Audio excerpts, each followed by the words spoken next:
So guys, we talked about your core a little bit already. We talked about your appreciation for the problems of the small business owner, your understanding of the technology, and provision of an integrated solution. But let's dive deeper and actually define what your core is for us. When we set out to build ThriveHive, we wanted to empower small business owners to grow, right? And how do you do that? It's through an integrated software solution that they log in on a daily basis. This is where they're running their business. And being kind of ingrained in their daily workflows was critical to us. You want them, once they come in the morning to the office, they're checking ThriveHive. Yeah, so they come in, they check their leads, they're checking their website, they're writing their content, their emails, their social media posts, all from that same single point software solution. And to do that, we actually set out 3 core pillars on top of which we built ThriveHive. Number 1 is customer first. So making sure that every decision we make, we're always putting the customer first, and there's always a seat for the customer in every meeting. Number 2 is being data driven. So as a company, we're super data driven, of course, but how do we take that and bring it to the business owner world? How do we make that permeate our product? And number 3 is delivering more value than we capture. So we always create more value than we capture, and that's critical to gain that long-term relationship with the business owners. Now let's talk about each in depth. Yeah, so on the customer first front, that can mean a lot of different things. It's probably thrown around a lot. For us, it's something near and dear to us, and it's pretty specific. So it means, first of all, doing whatever it takes on the support side of things to make sure that we're solving for the customer's problem. So we offer phone support, we offer email support. If it's going to take 20 hours of customer service to get somebody who's paying us $30 a month to get to the point where they're going to be successful with our platform, then that's what we should do. And we have done that. Even though it may not be profitable for you.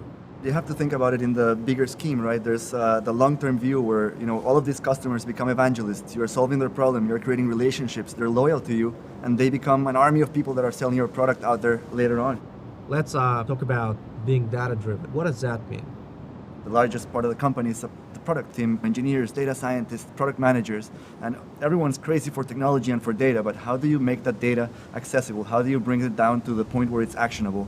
And that is done through guided workflows. It's done through the suggestions that our recommendation engine is constantly telling business owners to follow. It's done through these insight emails showing the right information at the right time so that they can actually take advantage of the data. And if you think about it, in a way, this data-driven mindset also kind of builds on top of that relationship that we built. Having customer first builds a relationship, and then as you develop more and more data, you get better and better at making those recommendations. So one builds on top of the other, and it creates this virtuous cycle where they reinforce each other and kind of helps us grow and, in a way, protects ourselves from competitors. And hence, your third pillar, create more value than you capture. You want to help your customers succeed, and you win only when they win. Yeah, absolutely. I think especially when you're talking about the small business space, there's been a long history of a lot of companies selling a lot of different things, and not all of them have always created more value than they capture. And we see those as fundamentally unstable models. And so we've focused really on making sure that we consistently generate that value. Our pricing, we've never changed. Right, since we actually rolled it out, that's the value capture is our pricing, and yeah, it's in the ballpark. Is it perfect? No. We'll fix that later. It's much more important if you want to tackle this market to get the value creation right. Yeah, I mean, it's dangerous to get caught up in the optimization stage, right? Like you might start looking at how can I get that extra dollar of average revenue per user, kind of get hung up on the ARPU and the MRR. But in a way, first of all, we're like 10 times in terms of how much revenue we capture from our customer base because we create that much more value than the competitors in the space.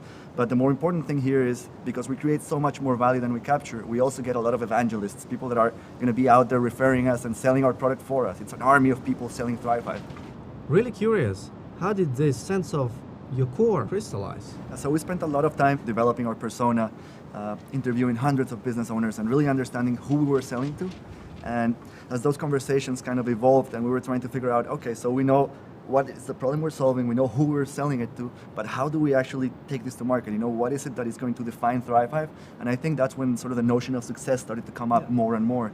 Both the customer success, but also just the way we thought about things internally. So a lot of people like to measure happiness of their customers. It's very important that you have happy customers, but what we found was that's not enough. You can have a happy customer who's happy to deal with ThriveHive, but who's not successful, that's not going to work out. So we started figuring out, all right, how can we track this success? How can we measure? How can we make sure we're driving for that? We're optimizing for that. We started calling our account managers members of the success team. That's not enough to just manage the account. You have to actually help them be successful, do what it takes. And when Driven Dan calls your customer support team, he knows by virtue of you calling them the customer success team that their job is his success. Yeah, absolutely. Yeah, so it's a relationship where we're only successful if our customers are successful, and that's why thinking about small payments over time, we want that to be a long-term relationship, and that's very well aligned with the business owners we're working with. What I'm hearing is that this understanding of your core is translating into everyday decisions at your company. It's not only the success team. When you have a problem around, should I do this or not do it? It's going to come back to, is this the right thing for the customer? And that answers the question without having to come ask Adam or myself. When the product team is trying to make a decision, let's run an experiment, let's get some data. And once you have the data, understand which one of the options is going to drive the most growth for the customer. Yeah. So I just had an email a few minutes ago from another person on the team asking a question about what they should do in a particular situation where somebody was in a trial, asking for something beyond what we provide in the trial. And the answer as to what that person should do is, very clearly go above and beyond. That's the kind of attitude that we take with everything. Make sure that you're solving for the customer's success. And I imagine everyone on your team understands what the core is, not just you, the founders. Yeah, absolutely. That's clearly communicated in everything that we do and everything that we ask of them. Yeah, I think as we've built the team, we've also looked for people who can really relate to small business. They feel the same passion that we do for helping small business owners. And communication is key. Even at a small startup like the early days, you still have to make sure everybody's aligned. And those key tenets is kind of what aligns our team.